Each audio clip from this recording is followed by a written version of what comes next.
Assalamualaikum adik-adik. Selamat datang di Bimbel Les Privat SEC bersama Kak Dwi.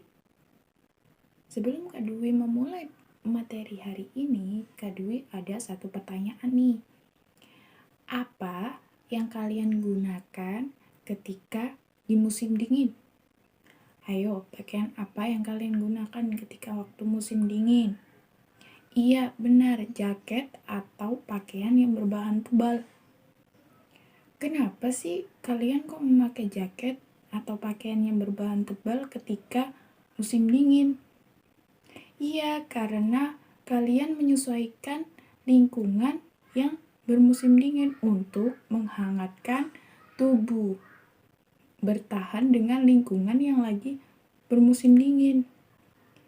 Itu ada keterkaitannya nih sama materi yang dijelaskan oleh Kak Dwi, yaitu penyesuaian diri makhluk hidup dengan lingkungannya.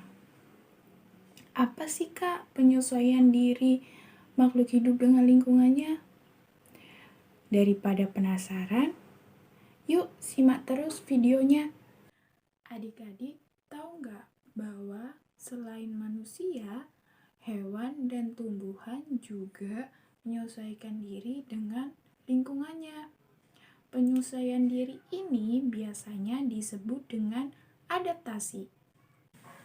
Hewan beradaptasi dengan lingkungannya ada dua tujuan, yaitu untuk mencari makan dan bertahan hidup.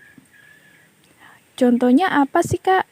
Nah, contohnya seperti bunglon.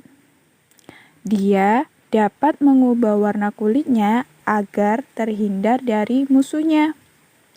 Lalu yang kedua, cumi-cumi. Mampu mengeluarkan tinta hitam yang pekat untuk menghindari musuhnya ketika keadaan genting. Dan juga cicak. Mampu memutuskan ekornya agar perhatian musuh teralihkan. Lalu ada juga loh tujuan yang kedua, yaitu tujuan untuk mencari makan. Contohnya seperti hewan burung. Terlihat beberapa macam paruh burung dan kaki burung yang menyesuaikan dengan tempat lingkungannya. Contohnya seperti burung pelikan. Dia hidup di daerah pantai. Memiliki paruh yang seperti kantung, mempermudah untuk menangkap mangsanya di dalam air. Contohnya adalah ikan. Yang kedua, burung pelatuk.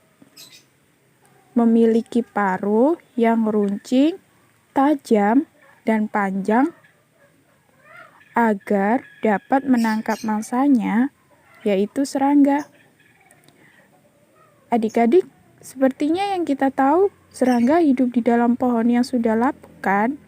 Nah, itu gunanya paruh burung pelatuk yang runcing agar bisa mencari mangsanya di dalam pohon tersebut.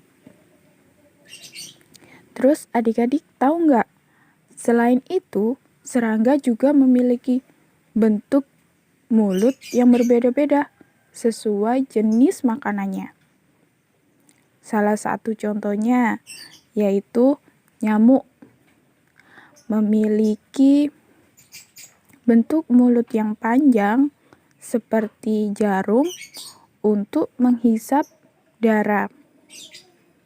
Nah, selain itu ada hewan lain juga loh adik-adik, yaitu unta. Unta memiliki dua punuk.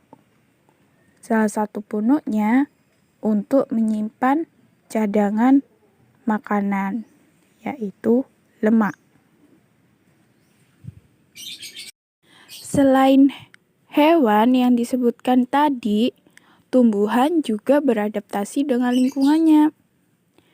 Tujuannya untuk melindungi diri, mengurangi penguapan, dan menjaga keseimbangan. Lalu contohnya apa sih Kak? Contohnya seperti kaktus dan bunga mawar. Mereka memiliki duri yang tajam untuk melindungi dirinya. Lalu yang kedua, bambu. Memiliki bulu halus pada batangnya. Jika tersentuh dengan kulit manusia, akan merasakan gatal-gatal. Lalu selanjutnya, pohon jati. Menggugurkan daunnya untuk mengurangi penguapan.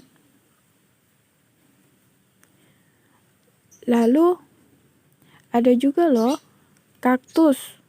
Selain memiliki duri, kaktus juga memiliki daun-daun kecil yang berbentuk duri tersebut untuk mengurangi penguapan.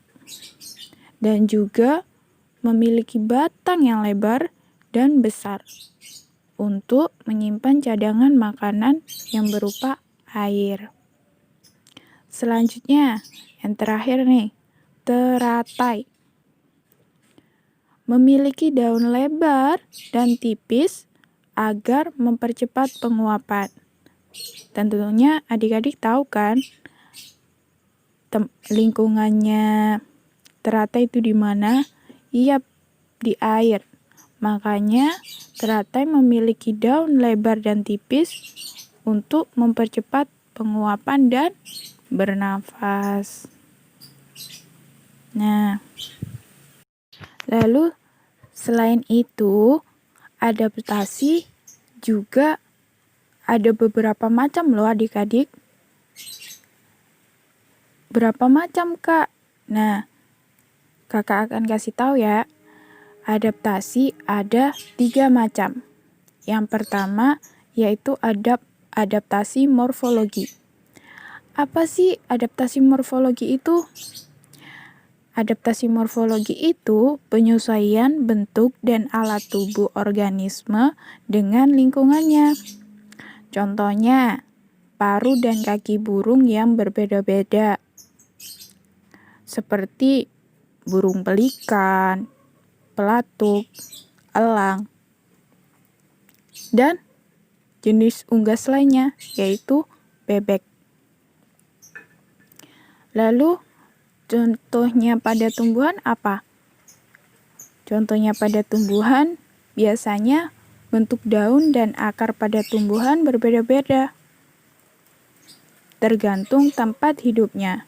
Dan itu masih bisa dibedakan menjadi 3. Kalau tumbuhan, yang pertama xerofit, tumbuhan yang tumbuh di tempat kering. Contohnya kaktus, lidah buaya, dan pohon kurma.